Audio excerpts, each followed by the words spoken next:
Welcome, Jeff fans, to another episode of the Jets Life podcast. So it's Victory Tuesday, but obviously, we all watched that game yesterday. There's a lot to talk about for sure, outside of the victory.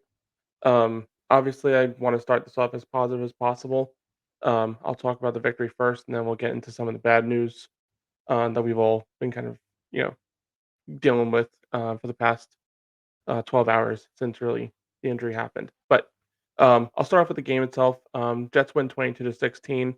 The Jets came out in this game and proved that they are the better team. I think that you look at these two rosters, and the Bills have been sort of the upper echelon of the division for the past 3 years, winning the division title in those 3 years.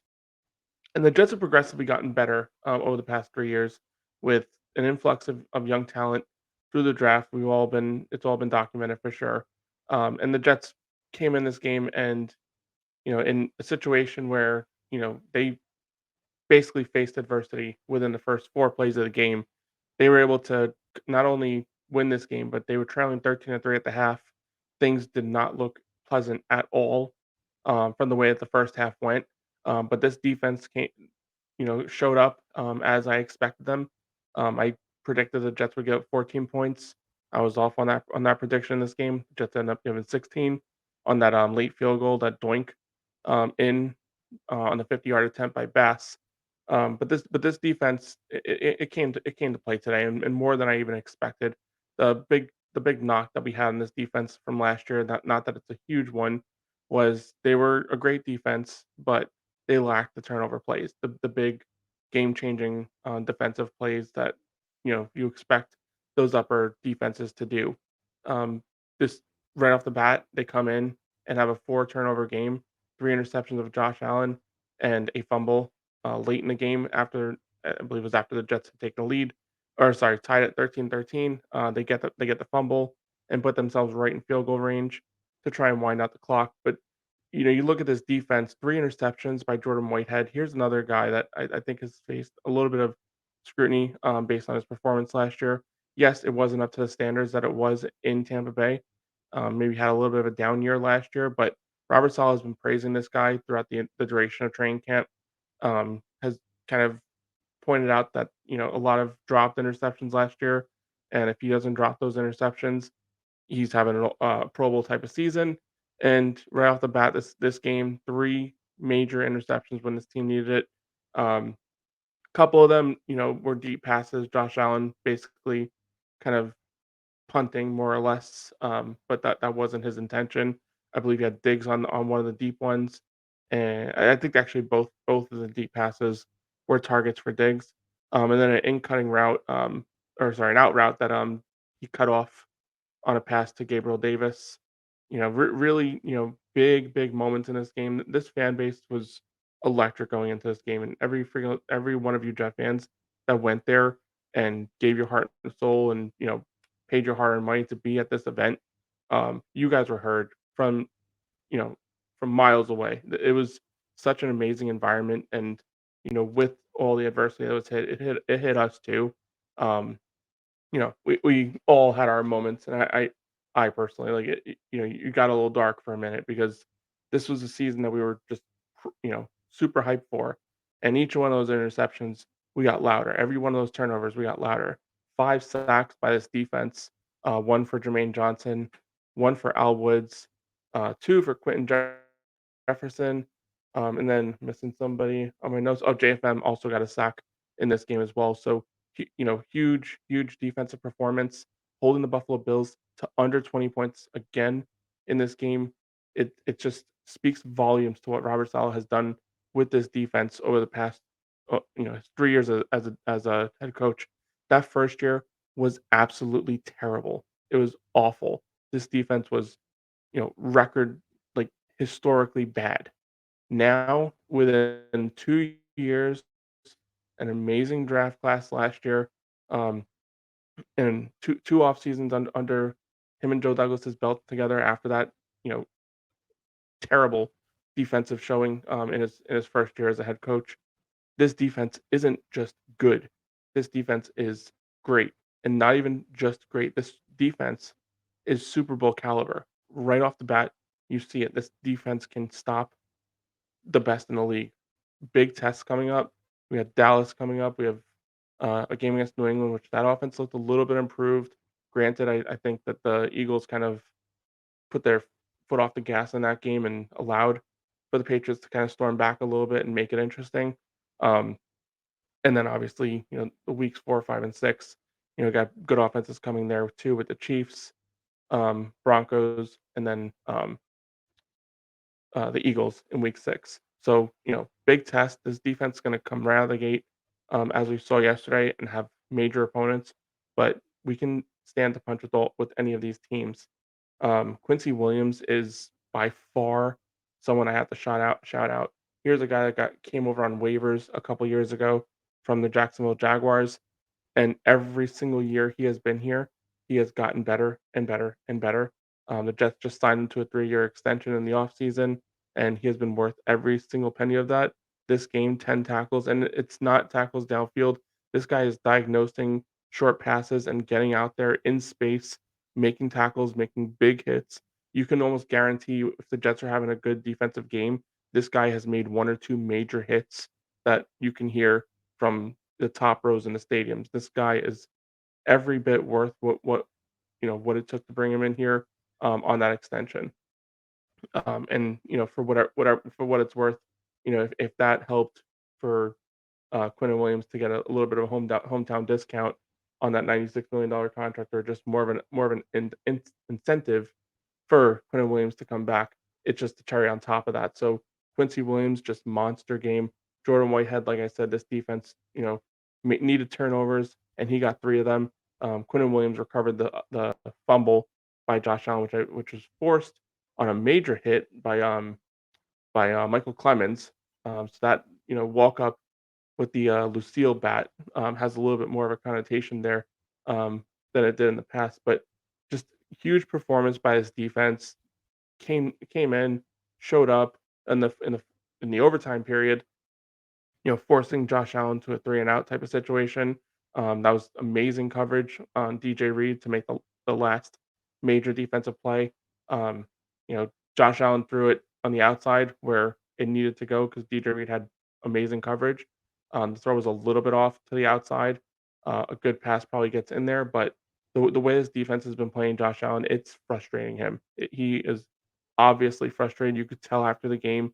I don't know the exact quote, but something like um, same thing, different day, same place. That was not talking. I mean, maybe he was talking about himself personally, but don't think for a minute that he does not identify that this defense has given him fits over the last 2 years in all three of the games. Yes, the Bills ended up winning the second contest last year against us, but we all understand the deficiencies that we had at the quarterback position. He did not throw, for 500 yards or 3 touchdowns in any of those games last year to where you can say he figured out the defense and they won that football game. They won that football game against Mike White, who had to come back in the game with 5 broken ribs and nearly got us back into that game. I think we ended up losing 20-12, so it's still a 1-score game. So even that game in Buffalo, in that atmosphere, a place, other teams kind of, you know, fear to play. The Jets came in there and were absolutely outstanding. Again, defensively, this is an issue. It's going to be an issue for not just Josh Allen, but every quarterback in this league. This defense is not going to be easy to play against. Even the secondary, yes, we you turned around every other play and it looked like Stephon Diggs was making a catch, and it was very much like that. 10 catches, 102 yards, a touchdown. He was all over the place, and he was being spread around to um, Michael Carter had allowed was the closest in coverage on the touchdown pass. Sauce Gardner, a couple plays he was on him.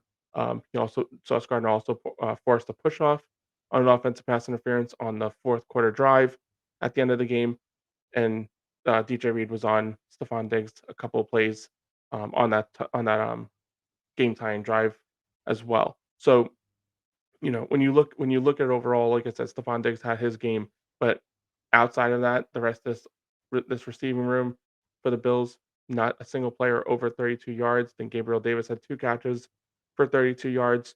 More players need to make plays in order for Josh Allen to have any comfort, and that just was not the case here. The Jets had an outstanding game plan for this team, and with that, like I said, with everything that was going on, every single bit of that was necessary. So, hats off to his defense. You know, DJ Reed speaking it into existence. This defense has the ability to be as good as the '85 Bears, Legion of Boom. Um, Give ourselves a nickname by the end of the season would be an awesome way to end it. But this defense is the real deal. This was the first of many major tests that they're gonna have this year, but they aced this test in flying colors. Again, 5 sacks, 4 turnovers, the 4 turnovers being the biggest storyline here. This is a defense that did not force a lot of turnovers last season.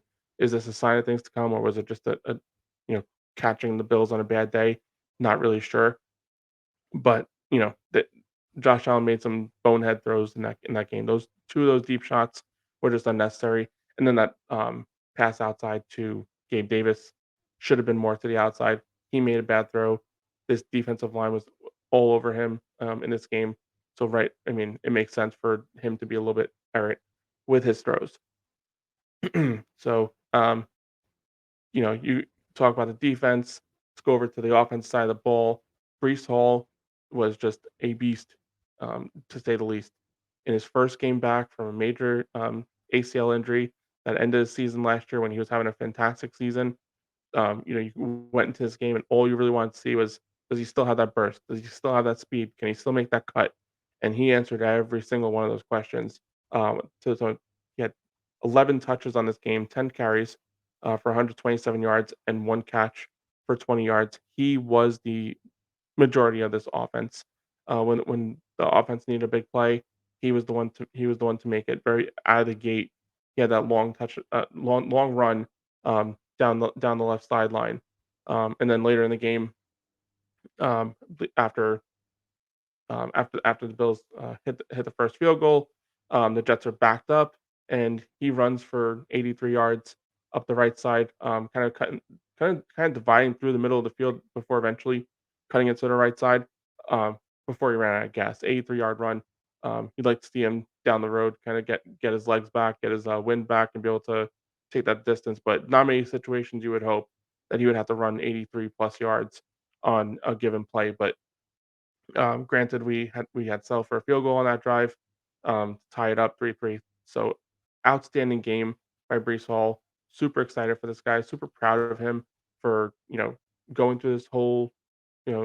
When you're a rookie and you have a major injury like this, and you were having a fantastic year, it's got to be really kind of a humbling kind of situation where you kind of lost, your opportunity. He had offensive rookie of the year honors basically staring him dead in the face. If he had just been, decent the rest of the year, not even the greatness that we saw from him the first seven weeks of the season, starts this first season off, this first game off, and I think that, I know Damar Hamlin's probably the favorite, as soon as he steps on a field to win comeback play of the year, but don't sleep on Brees Hall. If he puts up a monster season, like we know he's capable of and he can do, it's going to be a little difficult for really a lot of voters to just shy away from a remarkable season from a running back after an ACL injury. Granted, I mean we all know the situation with Damar Hamlin. Basically, you know, um, his heart issue on the field had to be brought into an emergency room right away.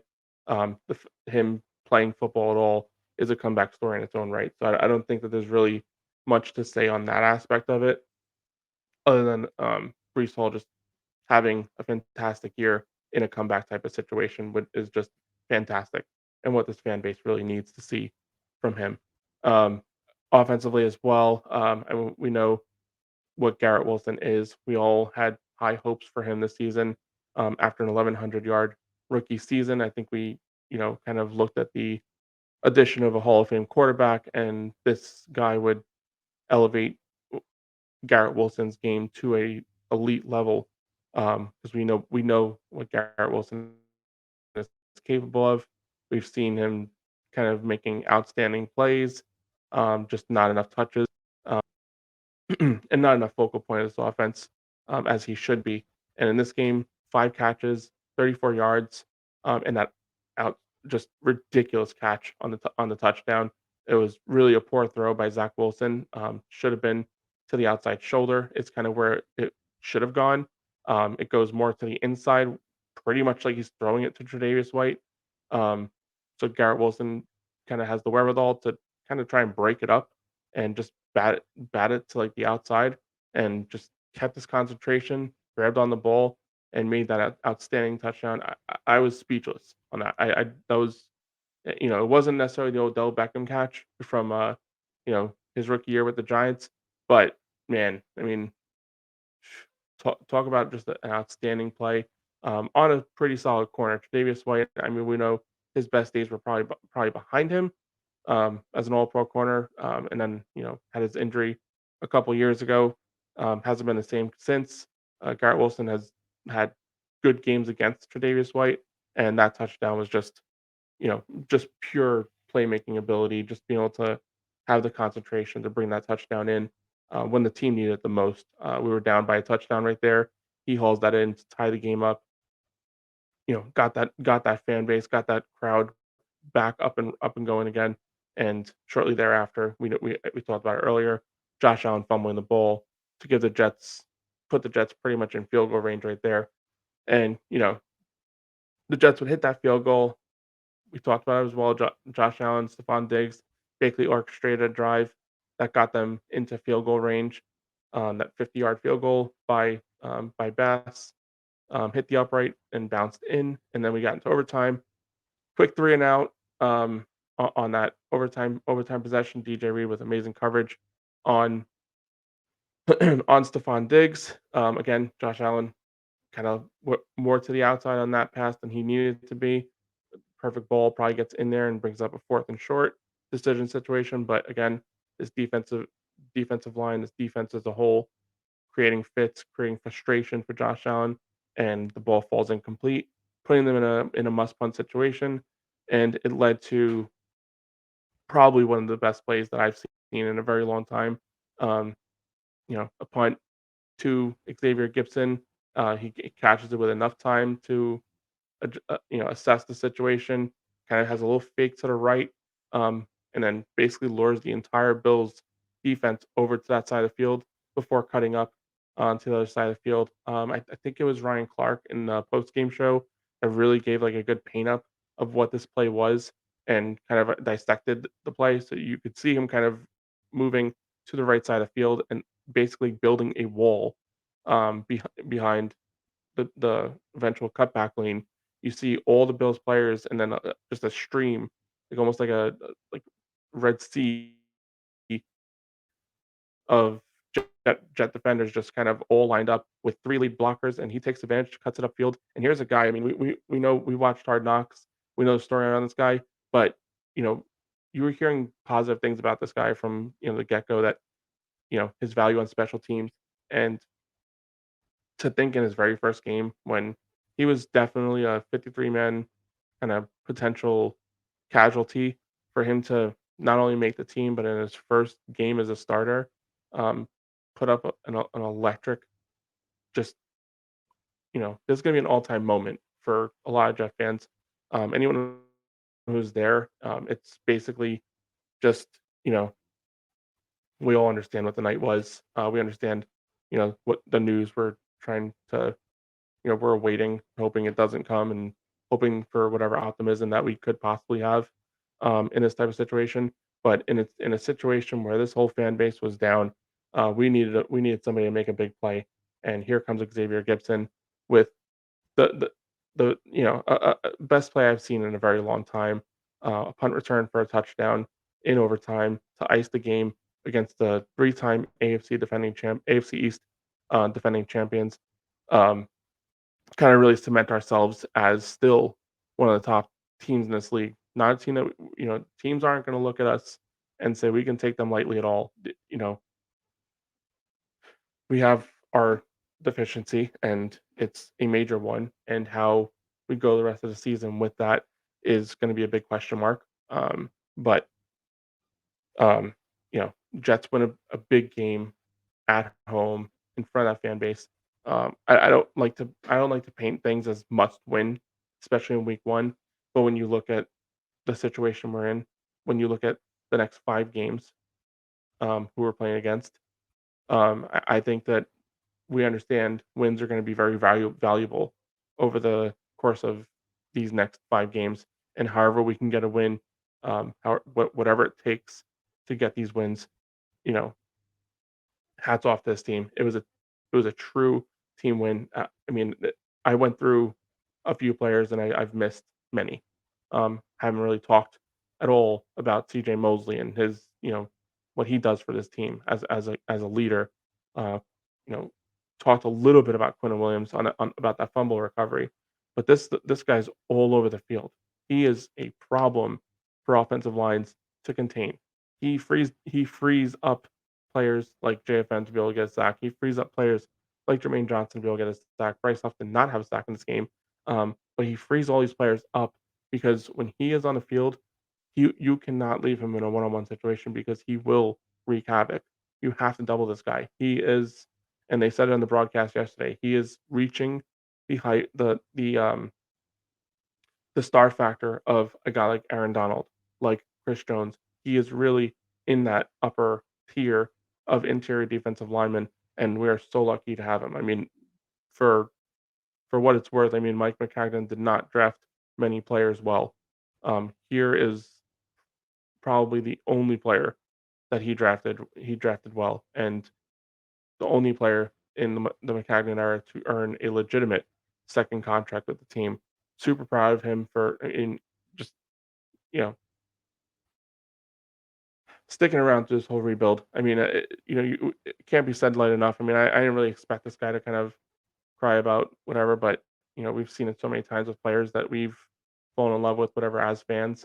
Jamal Adams being the most recent one to just basically talk their way out of town because they're not patient enough for the rebuild. And I remember in his rookie year, there were like kind of little rumblings about a potential trade of this guy. The Jets did not have any interest in trading this guy, and not only do they not trade him, but they keep him around. They build around him. Robert Saleh comes in, and we talk about Robert Saleh with the second pick in the 49ers. They draft Nick Bosa, and he says that as great as Bosa is, it wasn't as easy of a decision as many people think. Quentin Williams was definitely on their radar. He comes to the Jets. He ends up getting Quentin Williams and has really kind of, another player who every year has gotten better and better and better. I remember in his rookie year, there was a lot of comparisons between him and Ed Oliver, and I think that those comparisons have fallen way to the side. This guy is in that top tier, like I said, with Aaron Donald, with Chris Jones. Obviously, a ways to go before he is those guys. Those guys have won Super Bowls, um, have been all pros multiple times. Just gotta keep building, keep doing this, and this season is off to a fantastic start for him.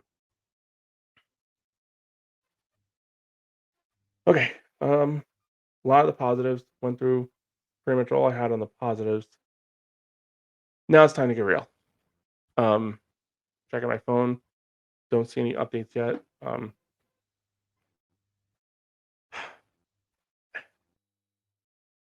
This season still has a lot of positives. I mean, have a great defense.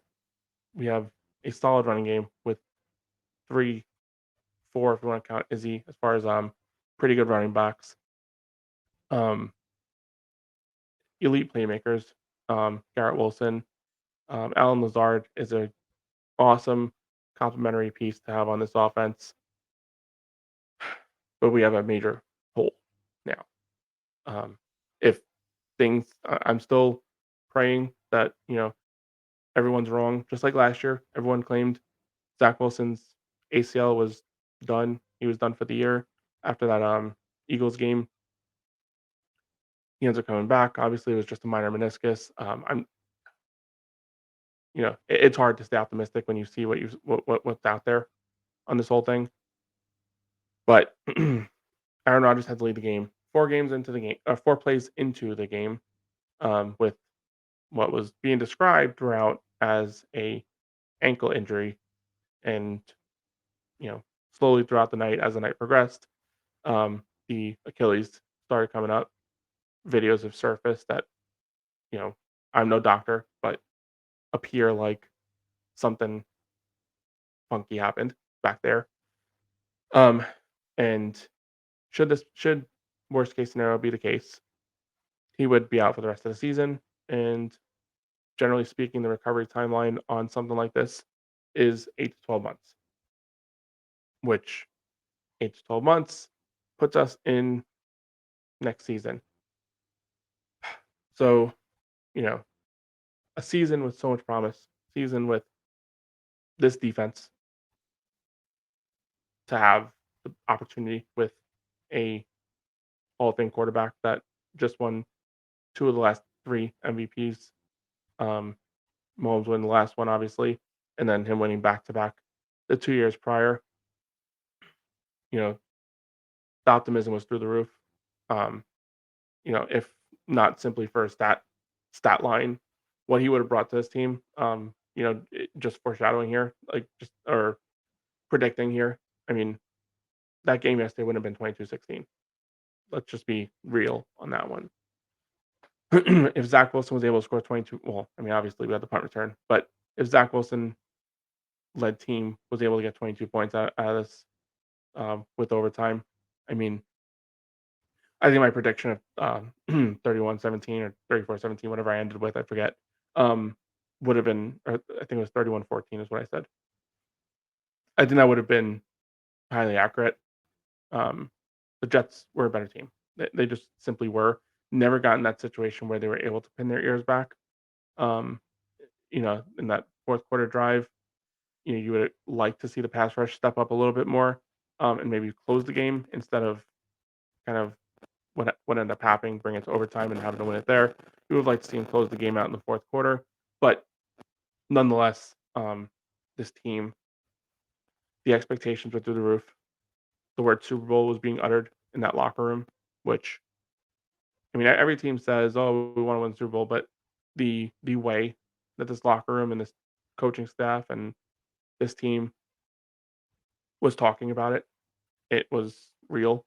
It wasn't, just the coach speak, and it wasn't just the player talk of we're here to win, blah blah blah. This was legitimate aspirations. This was a team that believed they were one of the best handful of teams in the NFL, and they believe that because of what happened last year. Got off to a 7-4 start. Where after the Bills game last year, 6-3, I believe we were in a situation where the following week a win would have put us in first place in the division. 10 games into the season, a season in which there were reports out there that we would start the season off 1-8, 0-9, or whatever the hell, whatever have you. This defense came out right off the bat, was great then. It's even better now, and the quarterback position was better. Now we're back to Zach. What does that mean? Well, yesterday, this team, you saw. I think the biggest moment to me, obviously, he threw the interception, but he did rebound. He did play, you know, was able to lead a touchdown drive. I'm not gonna say he played better or worse or whatever have you. I mean, obviously, you can't get worse than an interception. So in that aspect, he did get better. Um, Held on to the bowl, but a lot of that had to do with his coaching staff. There's not a lot of trust in Zach Wilson. You know, and I think that the biggest moment that you can really point at is that last drive after the Josh Allen fumble. The Jets get the ball, and they're basically trying to wind down the clock, and they get themselves into a situation on, I think it was 3rd and 12, something like that. That the very last sequence before the field goal to take the lead, 16-13. They're in a situation right there. The Bills are down to one timeout. I think we were under the 2-minute warning. Forget exactly the details. I think we were under the 2-minute warning or pretty close to it. You're in a situation right there where if you complete a pass and someone breaks the tackle, maybe Garrett Wilson, maybe Alan Lazard. I mean, he had a nice catch earlier in the game where he caught it, looked around, and kind of dashed through and got a few extra yards, whatever. That's really all we need. Just plays like that. A play like that in that situation would have put us in a situation where we can basically, first off, force the Bills to use the last of their timeouts because they did have that one timeout in the final drive. And like I said, if it was before the 2-minute warning, you have the 2-minute warning, you have a clock stoppage from the timeout, and then you wind out 45 seconds. So the Bills would have got the ball back with, at best, a minute 15. If that sequence was before the 2-minute warning. If it was after, the Bills have that one timeout and they're getting the ball back with 40 seconds or less. Um, but the Jets just didn't have faith. They had more faith in their defense, which rightfully so, that the defense would be able to hold a top 5 quarterback in this league to a non-touchdown or stop him like they did last year. But in these type of situations, that cannot happen. You know, you can't be in a situation where you can win a game with a completion and be scared. Like that's just unacceptable. And you know, hats off to Zach. He did come in a very like the last time he played at MetLife was in that Jacksonville game where he got booed off the field for Chris Trevler. Um, so for him to come out there and he threw that interception, and the world could have fallen right there. The world could have collapsed. And hats off to his coaching staff as well. Calling a conservative game plan was necessary, and it was what needed to be done. But you cannot be in a situation where you can ice the game and be scared to do it. Yes, the running game was outstanding yesterday, and a handoff isn't the worst case scenario with the amount of chunk plays they were getting. But the Bills know you're running. The Bills knew you were scared. The Bills knew that you didn't want to put the ball in this guy's hands. And if you're a team that and they still should have Super Bowl aspirations with all this crap that's surrounding us right now, with everything. We won a freaking football game yesterday against a team that a lot of people claim will win this division, against a team that others are picking to win the Super Bowl. We won that game in spite of our quarterback, in spite of a guy that just does not have confidence. Yes, maybe it's more than last year because it can't get worse than last year. But we got Dallas coming up.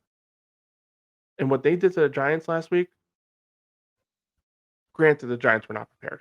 That was a you know a crap show from the get go. They were not prepared for that game. Brian Daboll, who I think is a really good coach, did not have his team prepared. There was mental errors and the team quit. I mean, you slow down the field, they lost 40-0. Regardless, we have Dallas coming up, and they are coming off. They're hyped. They're pumped. So are we. But what happens in this game when Micah Parsons can put his ears back, or Dexter Lawrence? What is going to happen to Zach Wilson when the pressure is really coming? Because as far as I'm concerned, the Bills played their game pretty conservative, but it was not nearly what they're capable of as far as a pass rush front, and not nearly what Dallas is capable of. And Dallas has, in my opinion, a better secondary as well. So, I mean, Dallas is going to do exactly what they did against the Giants. They're going to come in the box with 9 players and force Zach Wilson to throw. And can Zach Wilson throw? We just don't know the answer to that question. Unfortunately, after 2 years and 1 game, we still don't know the answer to that question. More proof that he can't than proof that he can.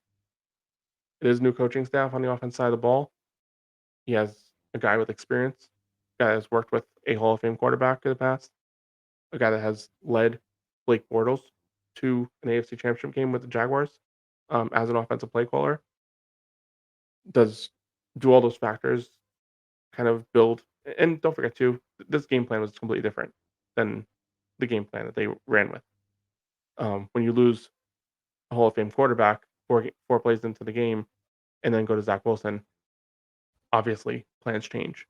So the game plan obviously had to be adjusted, and maybe going into next week they have a more strategic plan for how to handle this offense with Zach Wilson at center. And don't forget too, the second half was a better half for the offense scoring 13 points as opposed to 3 in the first half. But the Jets can't be in a situation where they can close a game out, you know, week 4, you know, against the Chiefs. If they're in a similar situation like that, I mean, knock on wood, can only hope. But if they're in a similar situation like that, do you want to give Patrick Mahomes the ball back? No. Against the Eagles in week 6,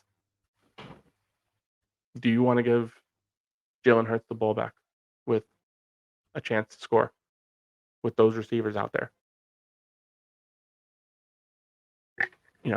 Kansas City's gonna have Travis Kelsey back, I would expect, um, considering it was a game time decision this last week. I would expect he'd be playing that game against Dallas. Do you really want to give Dak? Granted, we all know Dak Prescott's issues with turnovers, so that can happen. But do you want to risk it? Are you, you know, that risk that you can have faith in this defense, but you also can't put them in that same situation over and over and over again because it's like playing craps. You're going to win some and you're going to lose some that way. It's a very risky proposition. Granted, also throwing a football when you're in a situation to take a lead is also risky. But you know, with a competent quarterback back there, at least come out with a passing formation. If the play's not there, sit down on it, take the sack. Obviously not a deep sack like he likes to do, traveling 20, 25 yards in the backfield. Sit down on it and kick the field goal, and you're in the same situation.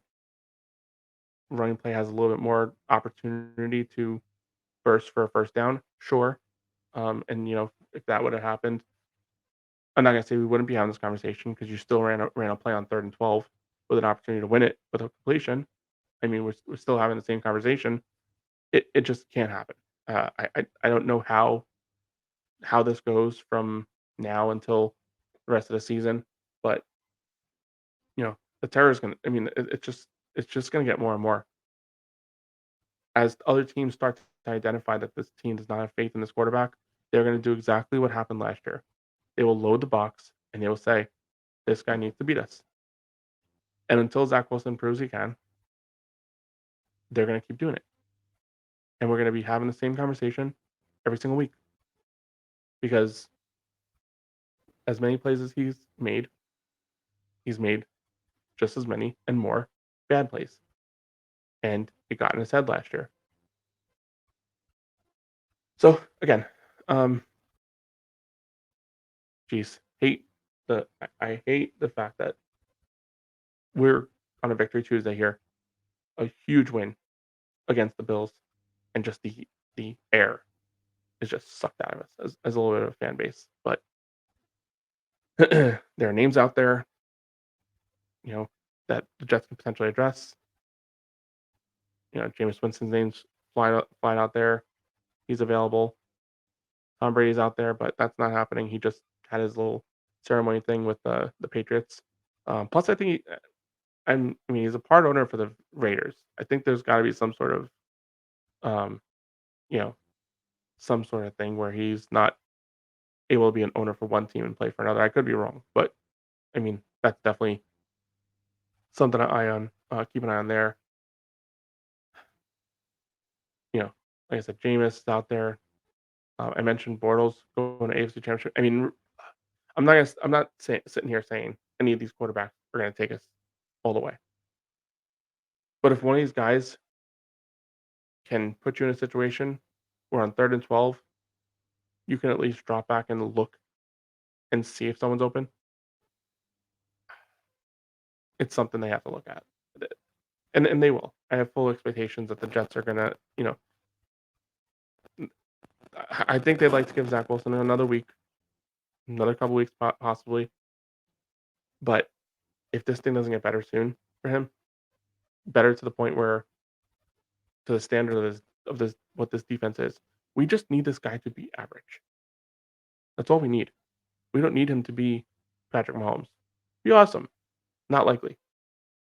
We would love him to be Josh Allen. would be awesome. Not likely. We would love him to be Joe Burrow. All these guys. But you know what? I'd settle for him to be Kirk Cousins. I'd settle. I mean, Kirk Cousins is a stat wise, 4,000 yard passer every year and does his job and won a lot of games last year. You would love for him to be just anything at this point. Just not a guy that looks terrified of, and a guy that this coaching staff looks terrified to use. Anyway, kind of talked this one off the rails a little bit. Um, Overall, you know, still no news on Aaron Rodgers as far as I can see. Um, yeah, still no news there. All we can really do is hope for the best on this one. Um, like I said last year, Zach ACL injury was guaranteed. Didn't happen. He was back in week 4. Doesn't look promising, but all we can really do is hope. And if it is something like an injury that's going to hold him out for 8 weeks, whatever, and he can come back in mid-season and we're, you know, surviving 3-5, 4-4, whatever the case may be, and then you get Aaron Rodgers back, I think we'd all sign up for that in a heartbeat. Anybody that says no is out of their absolute minds because what's the alternative? The alternative is going through with Zach Wilson and or one of these names that's out there, Matt Ryan. But you know, there's no Hall of Fame quarterback sitting out there that will come, at least in my opinion. So for what it's worth, a lot of time here, 6 days until our next game for the Jets to figure this out. This defense, we all know, is elite. They'll keep us in games. It's just a matter of can the quarterback put us over the top in those games to give this defense a lead and potentially close out some of these games. That's where we need to get to. That's that's the plan, the vision for the rest of the season with or without Rodgers. That is what needs to happen. We need a team to win games and keep this thing going, keep this rebuild going in the right direction. We're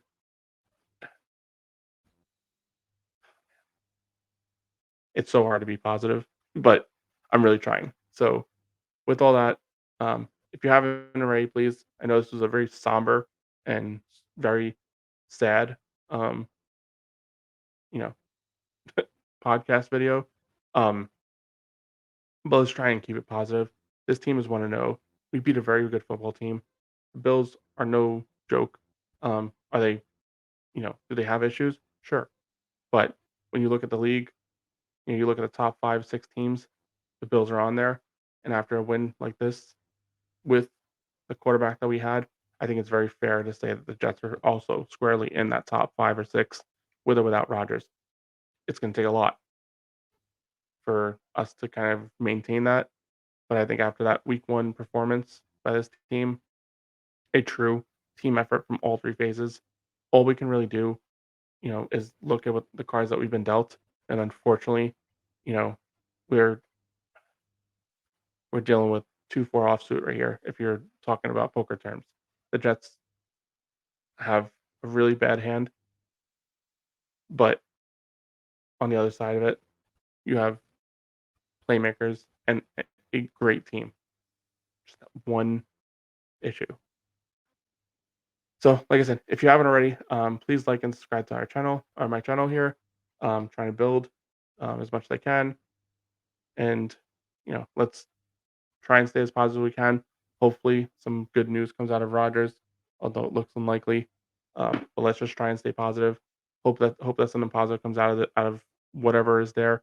And let's go Jets.